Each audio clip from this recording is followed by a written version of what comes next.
easy and healthy food ទិវាសម្អាតទូទឹកកកបងអូន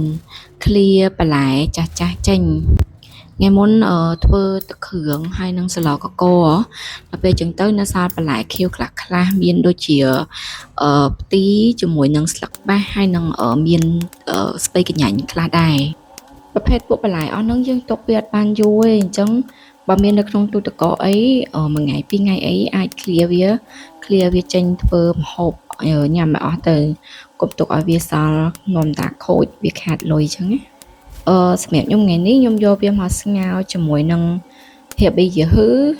ហើយនឹងមានតាហ៊ូមួយដុំខ្ញុំសល់តាហ៊ូទិញពីអ៊ីអនថ្ងៃមុនកាច់ព្រើមួយចំហៀងទៅនៅសល់មួយចំហៀងទៀតអញ្ចឹងស្ងោរជាមួយតាហ៊ូហ្នឹងហើយនឹងហៀបប៊ីយឺហ៊ឺមានផ្សិតខ្មៅដាក់ផ្សិតខ្មៅខ្លះទៅបងអូនអត់មានទេមិនបាច់ដាក់ក៏បានដែរតែខ្ញុំមានហើយខ្ញុំដាក់វាទៅ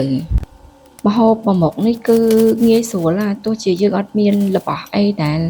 សរសល់នៅក្នុងទូទឹកកកដែលយើងអាច clear វាបានក៏យើងអាច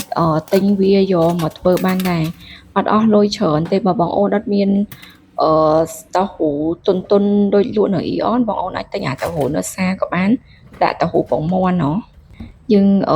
ប្រម៉ែប្រមូលផ្សាយផ្សំអញ្ចឹងទៅគឺរួចមកពេលហើយបងអូនខ្ញុំអត់ប្រើទឹកសយើងធម្មតាព្រោះដោយសារតែខ្ញុំនៅសល់ទឹកស៊ុបបកកនៅសល់2ដុំទៀតហ៎អញ្ចឹងខ្ញុំប្រើទឹកស៊ុបបកកហ្នឹងទៅបន្ថែមជាមួយនឹងទឹកស2ចានទៀតព្រោះទឹកស៊ុបបកកហ្នឹងរៀងស្ទើរហ៎អញ្ចឹងថែមទឹកបន្តិចហើយខ្ញុំមានម្សៅស៊ុបជប៉ុនម្សៅស៊ុបសម្រាប់គេឆុងជាមួយទឹកញ៉ាំជាមួយសារាយអីចឹងហ៎ចឹងទៅខ្ញុំ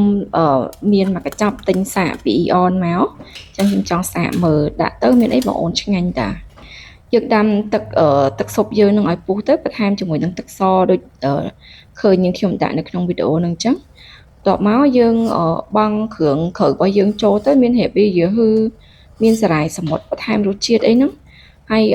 បន្ថែមជាមួយនឹងផ្សិតយើងងាស់ឲ្យផ្សិតហ្នឹងឆ្អិនទៅតោះមកយើងថែមជាមួយនឹងតាហ៊ូរបស់យើងហ្នឹងដួសដាក់ទៅ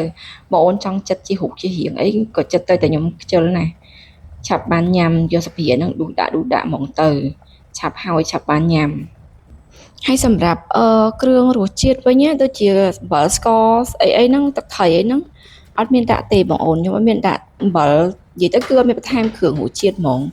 ដាក់តាទឹកស៊ុបបកកខ្ញុំ2ចានហ្នឹងជាមួយនឹងទឹកស2ចាន